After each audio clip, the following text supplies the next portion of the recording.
If you or someone you know has diabetes, you may have built up an extra supply of test strips and lancets. That's where we come in. We'll buy the supplies that you don't need and resell them to those in need to prevent waste. Help us make diabetes management more affordable. Visit us at teststripswithaz.com.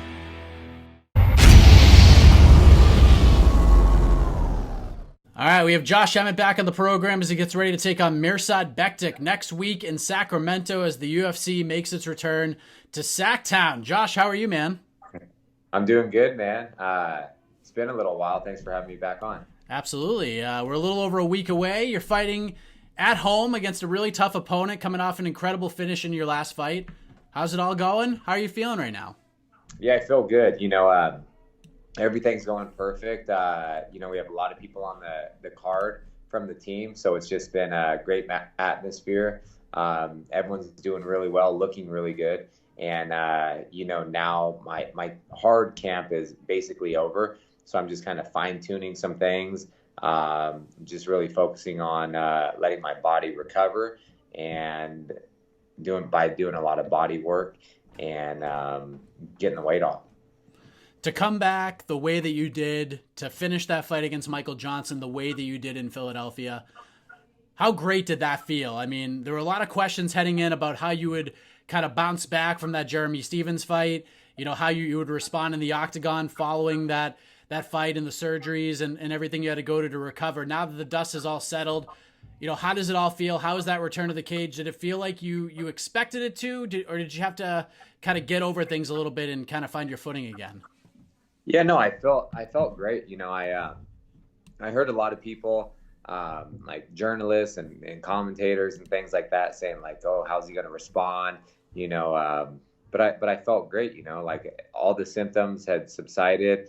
I was back in camp. I was training hard. I was training with some of the best fighters in the world. I was sparring pro boxers, so I was getting hit hard, and I knew those facial fractures had healed, and I wasn't having any type of like vertigo symptoms or like post-concussion symptoms anymore.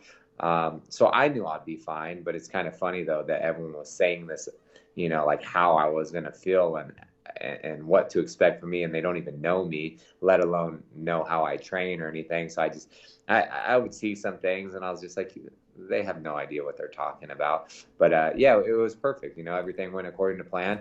I wanted to fight Michael Johnson too when his name was thrown in that. I was actually supposed to fight Mirsad in Philadelphia, and then he got injured or something. So they offered me a few names and Johnson, and he was the biggest name. And that's why I took that fight, just because I know how dangerous he is. I know how good he is, all the people that he's beat. I knew it would put me right back to where I was at with a big win over him. And that's exactly what happened. And especially in the way that it happened, he's never been knocked out.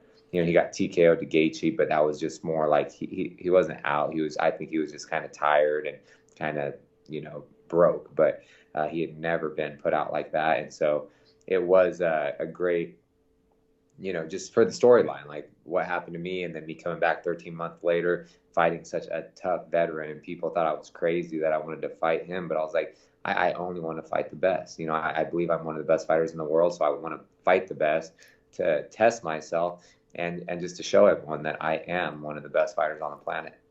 Seeing all the journalists talk about that, I'm sure you were, I know I asked you about kind of the comeback and how that would feel, and I know I would say probably 99% of the interviews that you did, you were probably asked about that. And then seeing what all the journalists are writing about you and saying about you, did you carry a little bit of a chip on your shoulder in that regard into that Johnson fight?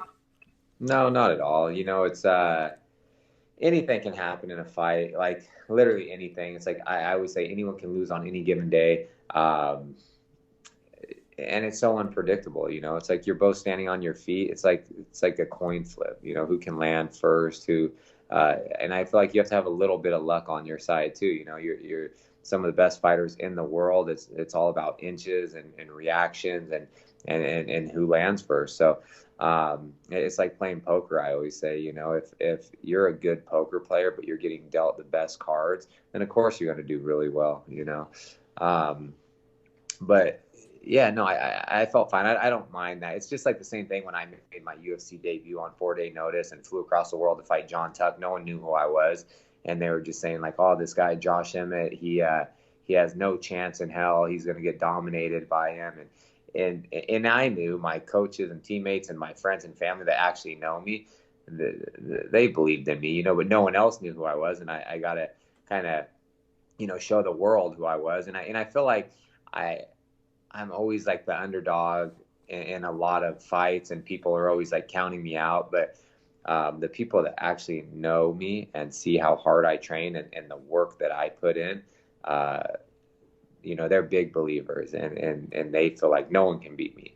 And that's how I feel. You know, I feel like there's nobody that's going to outwork me in this sport. And, you know, literally the only way you're going to beat me is if you literally put me out, because I won't cower away. I won't give up. I won't break. You have to put me out to stop me. I know I had heard of you before that Tuck fight because you listen to any interview Urijah Faber had done, you know, for the last couple of years leading up to that fight. And, you know, Faber's just a great guy in terms of letting people know who the next up and comers are. And I knew he dropped your name many, many times. And in terms of everything kind of coming full circle, like you said, now you get Bektic again, which oddly enough was supposed to be your opponent in Philadelphia before the Johnson fight came to fruition. It's kind of strange how everything comes full circle in this wacky world of MMA, does it not? No, for sure. And this is actually the third time we're supposed to fight. So when Really? I made my featherweight debut in Poland, I got offered to fight him, and for whatever happened, I don't know what happened. Either he got injured or something. So that didn't, you know, it didn't come together. And so that's why they went through several opponents, and I think by like the fifth opponent, that was Felipe Arantes. He's the guy that stepped up to the plate, and I was able to fight him. So this is our third time. I knew we would cross paths. I've been watching Bektic for a while. Yeah, he's a dangerous fighter. You know, I really think the matchmakers and Sean Shelby, this is their job, you know, matching up the best fights. And I think he wants us to fight so bad because we're so similar in styles and just everything. You know, Bektic is, you know, we're both like fast, explosive, powerful strikers, good wrestlers, good on the ground, similar body type. And I think it's just going to be an all-out war. And it's going to definitely be entertaining for the fans. It might not be fun for us, but it's going to be entertaining for the sport. So I think Shelby's doing a great job by matching us up, and I knew we would fight eventually. But, you know, even with me only wanting to fight people in front of me, I said it before, Bektic's like right behind me. I still believe he's a top 5 fighter. You know, he has one loss on his record, which was like the biggest comeback in UFC history. But I believe he's one of the top fighters, and I believe I'm one of the top fighters. So I think this is a great matchup, and the winner of this fight will be really catapulted to the top and be, I believe, in contention soon. You know, possibly one fight away for fighting for the title. Yeah, I agree with everything you just said. I feel like both you and Mirsad are undervalued. I don't know how much stock you put in the rankings because I think you're 9 and he's 12. But I think you guys are probably both a little undervalued in that division, if we're being honest here. But in terms of what Mirsad's going to bring to the table next Saturday, what kinds of challenges do you feel he's going to bring to the table that you've had to prepare for this camp that may give you some fits this weekend or next weekend?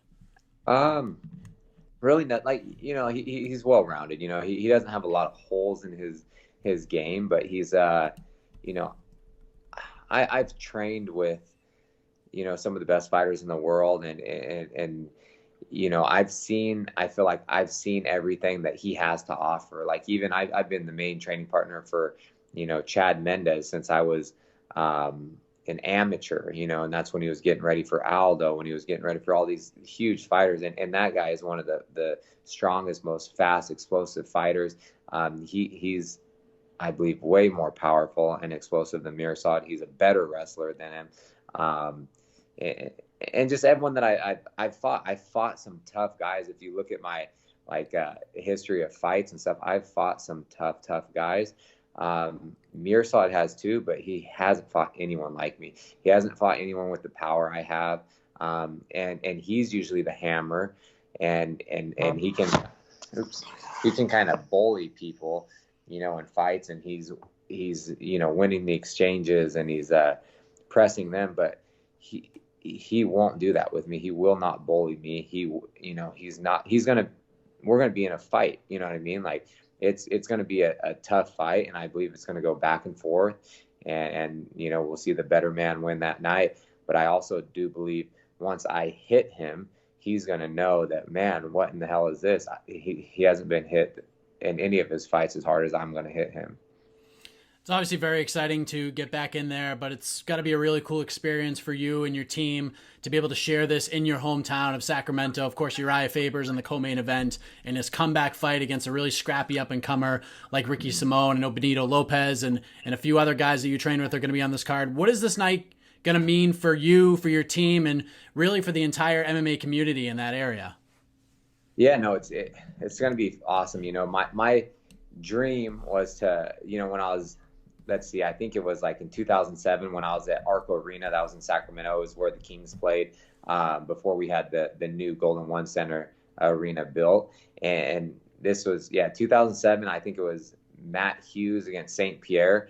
I was into training then. I was like, I'm going to fight at Arco Arena one day, and then come, fast forward nine years, I get into the UFC, and then all of a sudden they start building this new arena right in the heart of downtown Sacramento. It's going to be like one of the best arenas in the country.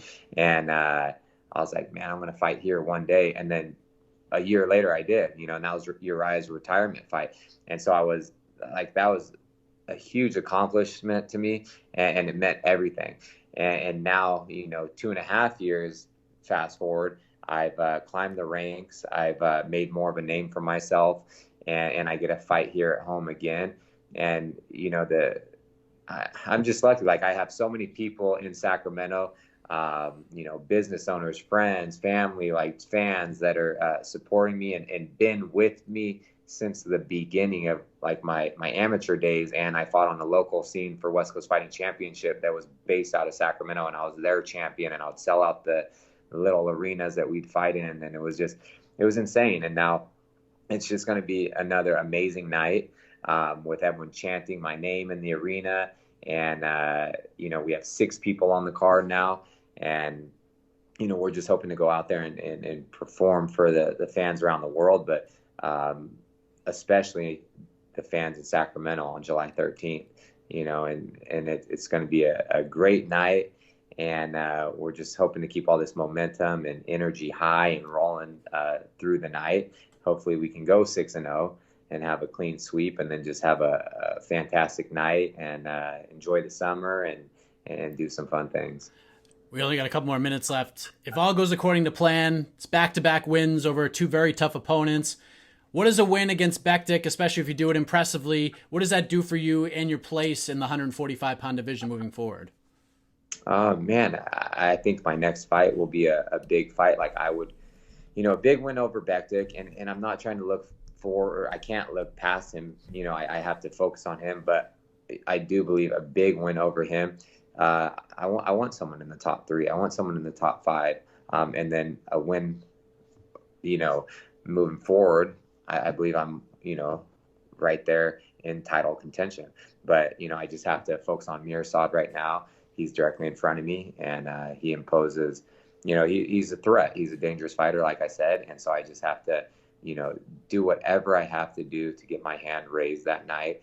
And then I'll take it from there and talk to my coaches and managers and kind of see what's next. But the good thing is I've never lost a fight in Sacramento, so I'm going to keep that going.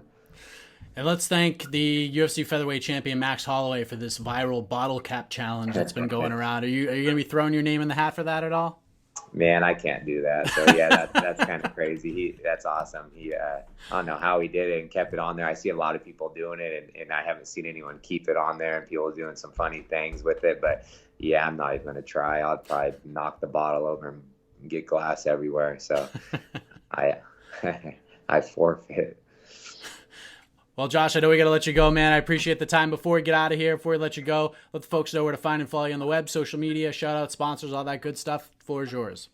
Cool. Yeah, you guys can follow me on Twitter and Instagram. It's just Josh Emmett UFC, JoshEmmett UFC. I have a Facebook fan page. Josh Emmett. And then you can also check out my website as well. It's joshemmett.com. I have like a lot of great products on there with, Sky Natural CBD. I have Mastermind supplement that my doctor, nutritionist, and friend, and we created this one of a kind, powerful supplement. And then of course, Trifecta has always been there for me, supplying me with some of the best organic, grass-fed, free-range food. Renaissance periodization. And just thanks to all my, friends and family and fans out there that have been there since the beginning, and we're getting one step closer to our goal. Thanks for the time as always, Josh. Special luck to you heading into big fight in your hometown next Saturday. Appreciate it. Awesome. Thanks, Mike. I'll talk to you soon.